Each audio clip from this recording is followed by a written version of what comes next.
of support for research on psychedelics. There's actually a psychedelic program with the UFC.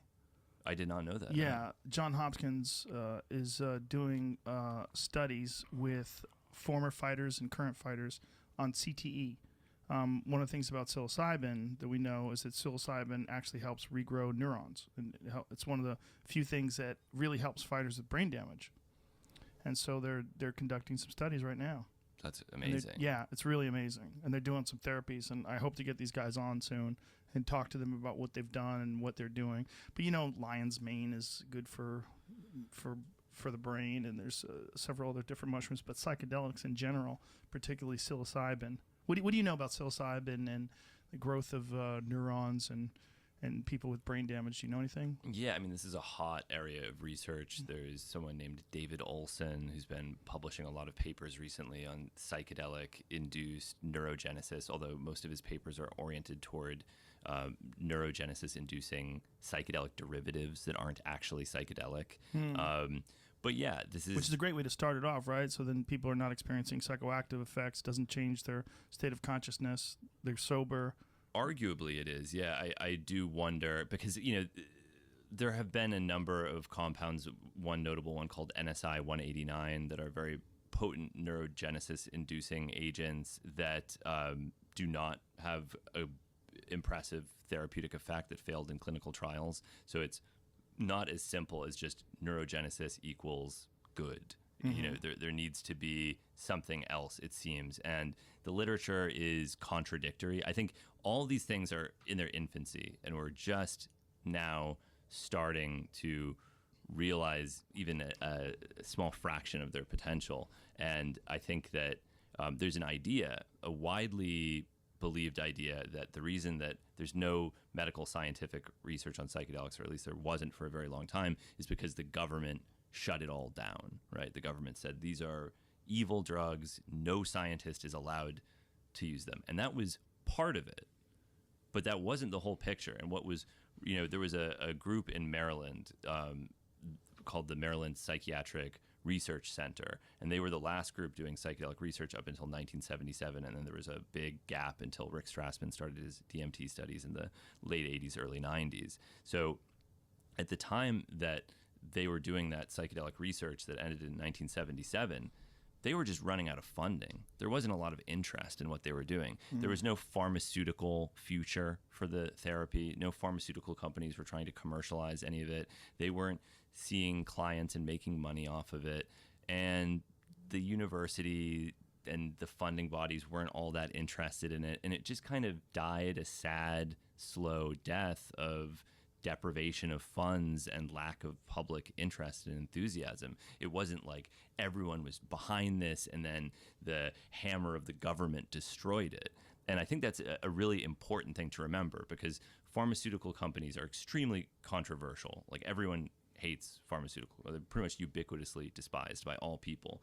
But when you think about these times of really fertile, amazing psychedelic research in the 1960s, one reason that there was so much funding and one reason that there was so much interest is because these were being paid for by pharmaceutical companies, and there was hope that they could actually be developed and sold as medicines, which is the end goal in our medical system, right?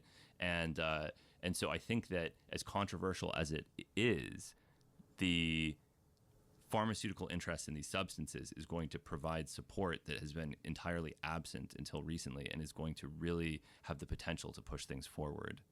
Yeah, I think soldiers, athletes, and anything that's in the public realm where people are really aware of brain damage, aware of PTSD, aware of a lot of different things that psychedelics can be used to help. I think that's going to really sort of motivate the public to be more enthusiastic about it, or be more open-minded about it. Because I think for the longest time, people had this idea of psychedelics as being just people that want to escape reality. And if there's more peer-reviewed studies, there's more accredited, whether it's universities or research centers or someone that people respect that's doing work on these things, where you can see it in the New York Times, see it in Washington Post, see it in some newspaper that you respect, see it on CNN, wherever it is, and just sort of slowly shift public perception that these things, they're not just for hippies. And if they're medicines that work, that's probably the most convincing thing of all. Yeah. Because it doesn't matter how much you hate psychedelics or you hate drugs. If you're suffering from cluster headaches and somebody gives you psilocybin and you're free of pain, you will be sold. Yeah. Yeah, that's what I'm hoping, you know, and I just think, I mean, my God, imagine if we could get people to microdose as much as we get them to drink coffee. Just imagine if we can get them to microdose as much as we get people to take Adderall. I don't know. There was a study that I think was just published that kind of shines some doubt on microdosing, but it was self-reported. And this is with psilocin. What kind of study? What'd they say? Oh, the author just emailed me. I think it was like a 5,000 person self-reported, self-blinding study with microdosing LSD, if I remember correctly. Oh, okay. But again, we're talking about microdosing as if it is one thing. But what was the negative aspects of the study? Oh, that it just wasn't different from placebo. There was no negative. It just was not different from placebo. But that is one of those weird, in terms of like the subjective experience of the people that reported, that they didn't find any difference in placebo. When they compared the results of the placebo and the results of the microdose, there was no difference between the two. There's so many variables when it comes to people and how they view the world, how they interface with society. To say there's no difference between one person taking microdose versus another person taking a placebo, it's so hard to make that study accurate. Because, like, what are you looking for? Like, what's changed and what's going on in your life while this is going down? Are you breaking up with your girlfriend? Have you lost your job? Is this all taking place during the pandemic when you have no hope? Like, what's going on?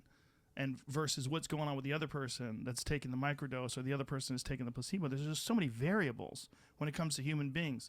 It's almost like the only way to do it correctly is to have clones of the same person living the same life and give one of them microdose and give another one placebo. That would be better. That would be ideal. Yes. You know what I'm saying, though? But these people, they self-randomized, so they would have some capsules that contain placebo, some that contained a microdose. And this is not the end of it. People will continue talking about this, and it also depends on, dose is so important in microdosing, but no one really knows the dose they're taking. That's a pretty big limitation as far as I'm concerned. I've microdosed LSD and I've microdosed psilocybin, and I particularly find that psilocybin microdosing makes me very happy. It does something real nice.